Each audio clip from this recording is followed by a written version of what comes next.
Boom, we're live. All right. Well, hello, everyone, and happy Monday. We hope everybody had a wonderful Father's Day weekend. Oh, yeah. We know we did. And happy Father's Day to all of our LiveGood dads out there, dads to be. So today we're going to talk about something that's near and dear to me, sleep. Should be near and dear to everybody, but I personally have to work on my sleep. I'm not one that just can hit the pillow and fall asleep. Like That's me. Usually Ryan can. That's me, And yep. sometimes if you're in my shoes, it gets frustrating when you're lying next to someone, you can tell they just fell asleep and you're sitting there, counting your sheep. So we're gonna discuss the strategies that we use personally to help us fall asleep, and then also tie in our supplements. So first off, sleep should be the foundation of health, and all of our pillars of health fall underneath sleep. Or maybe on it. Or foundation. on it, okay. They stand on. Correct. So if we're not sleeping properly, guys, everything gets out of whack.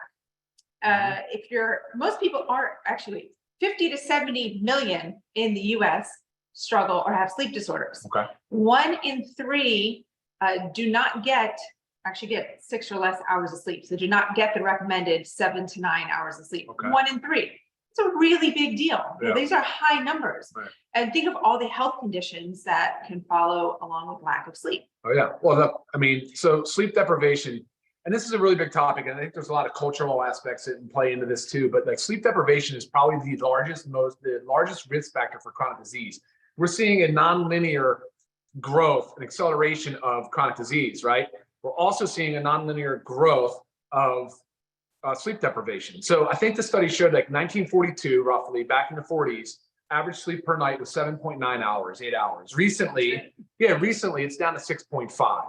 And then we're going to talk a little bit about why that's so important, that we need to address those things. But chronic disease, I would start there. I would think about, okay, what's the easiest life hack, biological demand needed thing that we can do, that we can control to improve our quality of health? And I would put it right there. I'd say sleep is absolutely number one. Yeah. Lack of sleep can, put you at risk for heart disease, heart attack, heart failure, diabetes, blood pressure. Big stroke, one for cognitive decline, depression. Yeah, think about how you feel when you don't get enough sleep. And it's actually I was reading a study that if you get less than 6 hours of sleep a night, you are 30% chance likelier to be obese. Oh, wow. That's a big deal. And it has to do with our hunger hormones that get dysregulated when we don't get enough sleep. Yeah. So it's a really big deal. But you're just saying hormones, then why is sleep so important, right? I don't know if we're going to go into that, but it's like when that body goes into rest, we're taking out the trash. Sure. We're committing those events from the day prior into memories. We're literally like hitting the save button on the work that we had just performed from the day prior. Your body, now they actually recently identified that the brain has a sewage system similar to like our lymphatic system in our body. And the glial cells in the brain at night, when resting and sleeping, they actually shrink, and there's a wave. It's like they're taking out the trash. You're cleaning out the junk from the day, and the neurons and everything, they're making new connections, they're committing to things in memory, and they're setting up the brain for the day of learning to come ahead. It's an incredible discovery, though, this concept of a sewage system in the brain to wash out the trash. Right. Yeah, and what's happening too? You said hormones, proteins are all being, manufactured.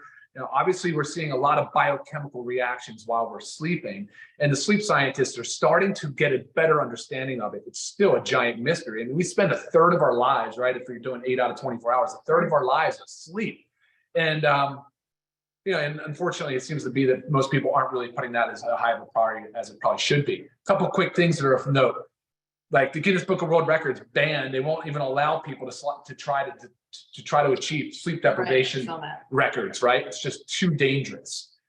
In rats, when sleep deprivation was, they died 20% faster than starvation.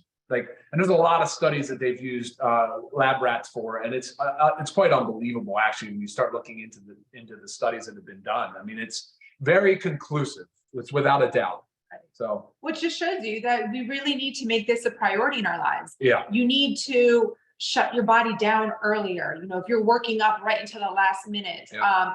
Or you take phones in the bed with you. Anything that can disrupt. We really have to focus on falling asleep and staying asleep.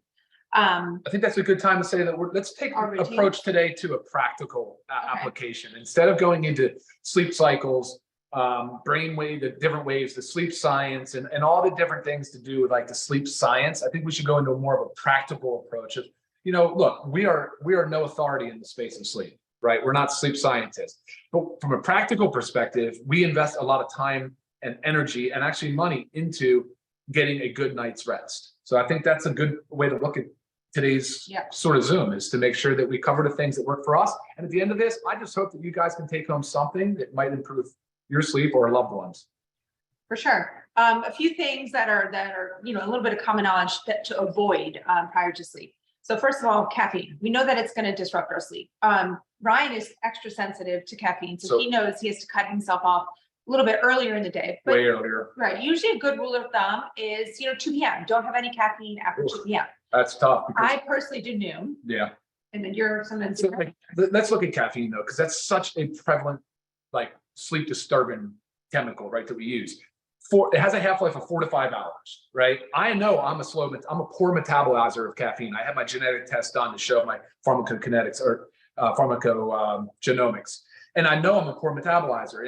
If you say an average first pass metabolism is 3.3 hours, 3.3 half-lives, that's 12 hours to eliminate caffeine out of my system, right? At 4 hours half-life. So yeah, it's a big deal. At 2 o'clock, I would be ruined. I have to stop by 8 a.m. I'm not even. Sure. Yeah, and I'm sure you've heard this before, because I would tell you, both my parents say this and I get on them all the time, but they say, well, I can have a coffee after dinner and I can still fall right asleep. That's great. You might be able to fall asleep, but your quality of sleep is going to go way down in the dumps. Not going to be good, not healthy. So really watch your caffeine. Alcohol intake, I'm sure you even notice it if you have a couple drinks.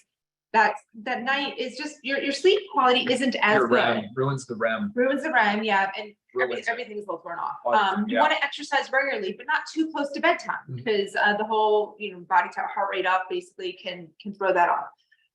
You want to get outside during the day, get some sunlight, get that vitamin D, which we're going to tie into that as well. Okay. And really establish a good nighttime routine, which is where I can go ahead and tell you my routine. A few other things to avoid though. Sorry, water or drinking anything leading up to bed. Like, try to cut yourself off at dinner time. The older we get, the more likely we are to wake up at least one time a night to use the restroom. That's normal. If you're getting up 2, 3, 4 times a night, that's not good. Okay, that's a sign that either you're drinking too much close, late in the day or close to bed, or it could be a signal for another health condition. So be aware of that. I like to just kind of cut myself off at dinner, maybe have little small sips to wet the palate. Okay, so what do we do? Temperature wise, you want your room cold. I'm a very hot sleeper. So 60 degrees or below, okay? No warmer. I also use something called a chili pad, which goes under just my side of the bed, and I can regulate my own temperature on my side. And I usually drop that down to 63 degrees. It makes a huge difference in my sleep, big difference. I use a weighted blanket. I got Ryan one too. One of my daughters has one. Really helps that pressure, helps your body relax. So super cheap, get a weighted blanket on Amazon. I wear an eye mask because you want to, the little lights that come from your alarm clock or just street lights, landscape lighting. It really affects your sleep. So a simple sleep mask. And then I also use earplugs. It just helps me, it's a little bit of a meditative where I can hear my own breath, but it also blocks out any of the noise that I might hear from Ryan in the bedroom or maybe the dogs. It just really helps me personally sleep. Wearing socks to bed, believe it or not, covering your feet helps lower your body temperature, your core temperature, which helps you fall asleep faster. So wear those socks to bed. Essential oils. Okay, I love my roll-on essential oil, has a bunch of lavender in it. I put that on my wrist and the back of my neck and my belly button before bed, helps sleep great. And then if you're really struggling, sometimes that whole counting sheep thing. So I do box breathing. If you've never heard of box breathing, think about your box. So you inhale for a count of 4, hold for a count of 4, exhale for a count of 4, hold for a count of 4. And you kind of just repeat that, and sure enough, you're going to find yourself sleeping. We also sleep on a grounding mat. So if you've heard of grounding or earthing, you can also just get outside, walk barefoot. That can help your body. It reduces cortisol levels. Inflammation is proven to help your body sleep. And a big one is EMFs, electromagnetic frequencies. Guys, this is huge. And we are exposed to so much EMFs on a daily basis. But think about when you're sleeping. I once bought an EMF meter and I checked the outlets on my bed. It was like through the roof. So I actually have a pillowcase that blocks EMFs, but you don't want to have your phone in your room. And if you do sleep with your phone or your laptop or something in your room, have it on airplane mode or have it completely off away from your bed, because that really, really, really disrupts your sleep, not to mention a whole slew of other health conditions that go along with it. If you are one that uses a phone in bed, maybe for reading or a Kindle or iPad, you can use your blue blocker nighttime glasses. Okay, this really helps block out all the blue light, all the light. It's kind of difficult a little bit to read, but there's a lot of studies that also, or science that also shows that if you put these on a couple hours before bed, your sleep quality goes way through the roof. And the biggest thing is when you set your bedtime, set it and commit to it. We are committed to getting into our room in bed around 8:15. I know it's early, but we get up early, so it works for us. But you've got to commit to it. You can't get tied up watching a show. You've got to say, this is my bedtime, just like a child. This is bedtime, we're going to bed. So, and that's, I mean, of course, then I use my supplements as Ryan's going to tie in. I always take my 2 magnesium right before bed, my CBD oil 30 minutes before bed, my vitamin D first thing in the morning, and I always get my greens in, and Ryan's going to take you. Yeah, okay, so I'm just going to do it really quick for how I go. So I'll start with the morning. First thing I wake up is very early. I try to get the first light. So I try to let my eyes, my retina get exposed to natural light as early and as fast as possible. It sort of starts to set up that sleep awake cycle, suppresses melatonin early, and then obviously sets me up for a day of productivity and action. So, all right, when I first get up though, I will spend some time reading and doing some things before I get going. Then exercise comes into play. I'm not laying out exercise supplements or anything like that today, but that's a whole different category. So once I get done my exercise, once I break my fast with food, a little bit of fat in my food, I take my vitamin D supplement. So D3K2, fat soluble. It's involved, the vitamin D is involved in the sleep and awake cycle. I mean, they call it the sunshine vitamin. Our body makes vitamin D in response to sunlight, and it does something to do with the pineal gland in the brain where it basically tells and suppresses the melatonin secretion early in the day, and it sets it up for, like I said, that sleep and awake cycle. And so circadian rhythm, of course. All right, as we go out throughout the day, I am hydrating. I'm probably, like Lisa said, at 75% hydrated with my water goals by probably 12 or 2 o'clock, whatever. I'm loaded. I'm heavy in the morning. And then my super greens are in the day as well. I like super greens because we're not going to go heavy into this today, but on the stress sleep connection, but the ashwagandha, okay, we have KSM 66, USDA certified organic ashwagandha, and it's an adaptogen. So it helps the body manage and work with high loads of stress and can set you up for maintaining yourself properly throughout the day. CBD at nighttime, like Lisa talked about, but the magnesium I do slightly different. So the magnesium, I'll split the 2 capsules. I'll take one at lunchtime and then another right before bed. Magnesium it's paired, it's conjugated with glycine. Now, glycine is an amino acid. It's also been shown to be beneficial in the sleep cycle. So the magnesium, though, as a mineral by itself, has an interesting biochemical kind of relationship with sleep. It works on the GABA receptor, which is the major inhibitory receptors in the brain that the same pathway as Ambien, like prescription drugs, work on. And so that basically tells the body it's in a rest. It's sort of in the parasympathetic nervous system is engaged. It's the rest, it's the digest, it's the body's getting ready for sleep. And it also has a trigger for melatonin. And magnesium is involved in over 300 biochemical reactions. So certainly it's involved in a lot. And we know it is involved with sleep and the brain. So that basically kind of covers the sleep supplements. As I'm getting ready for bed, like Lisa did not mention, though, our dinner is at least 2 hours prior to sleep. We really shoot for an early dinner. Those nights that we miss it, and it will happen. I mean, nobody's perfect. We're not so rigid that we make ourselves crazy, right? So, but trying for that 2 hour, at least 1 hour before bed. Minimum, so 2 hours is a good goal. And then we're getting ready for bed and the blue light exposure, getting the kids to sleep, managing our stress of the day, decompressing from the day. Yeah, all that stuff's super important. That's why the breathing techniques work too. But getting the air temperature set properly, all very, very important stuff. So Lisa had some great advice there. There's physical, anatomical issues some people have. There's hormonal imbalances that some people have. For me, like I've got massive amounts. I have my septum is deviated in multiple places.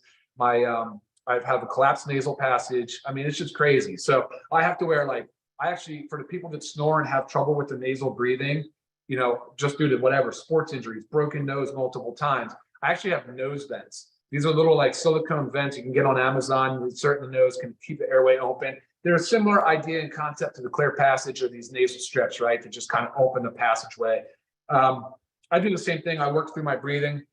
I don't like getting up throughout the night, so I try not to overconsume any beverages late. Alcohol, of course, like Lisa said, in moderation, very infrequently throughout the week, you know, 1 to 2 days on whatever it is, but you're not doing a lot of it. And then, yeah, I think that pretty much covers my routine. Right. Yeah. And talk a little bit about, if you want to know a little bit more about ways to track. I have my Aura ring here that I use. I'm not religious about it because I don't want to be. I don't want to be so like strict about it. But I have lots of check-in weeks where you really want to help perfect your sleep and your sleep cycles. Yeah, that's right. Absolutely. I do wear an Aura ring as well. There's the Whoop. There is the iWatch. There's a lot of wearables. You can get a cheap wearable online, but to simplify the numbers, because that's one thing that I got a little bit too obsessed with, and I just try to simplify it, is 2 hours of your 8 should be REM. 2 hours of your 8 should be deep sleep. And then that remaining 4 hours, if you're calling it an 8-hour sleep, the remaining 4 will just be a light sleep. And then assuming there's a few wake ups in the night as well. And I think that's just a good normal way to look at it. 2 hours of REM and 2 hours of deep is a tough goal to hit. Yes.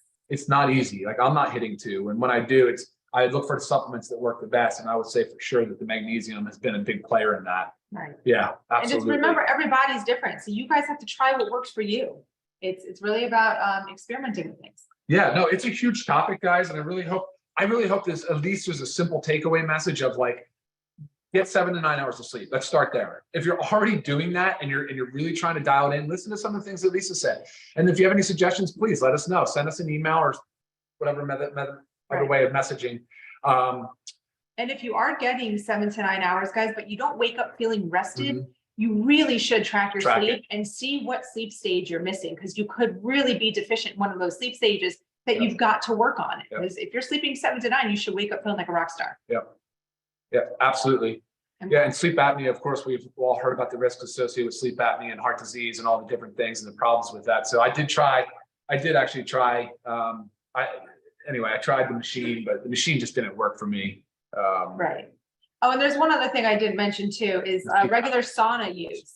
If you have access to a sauna or a hot tub, using one actually before bed really helps your sleep. I know Ryan can usually have the time to jump into sauna in the evening, and he notices that his sleep is like amazing after that sauna. So if you have access to one, go for that as well.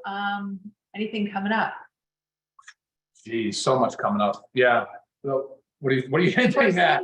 So I know things have been leaked out and dripped a little bit. That was not my doing, but yeah, there is a slow release sleep aid that we've developed. It's a patch, and I love it because when you go to sleep, we're not asking you to drink anything, we're not asking you to chew anything, we're not, and so what we're trying to do is put something on. It's a slow release mechanism that can help you sleep through the night, and I think you guys will really enjoy it. So that's getting closer. And another one that we're working on too, but we're not going there yet. So other things, because sometimes, you need that extra help to help get that quality sleep. And we are doing that for you guys. All right, guys, let us know what works for you too. Questions? Yeah, question. Oh yeah, I'm sure there are. Hit some up top. Q&A.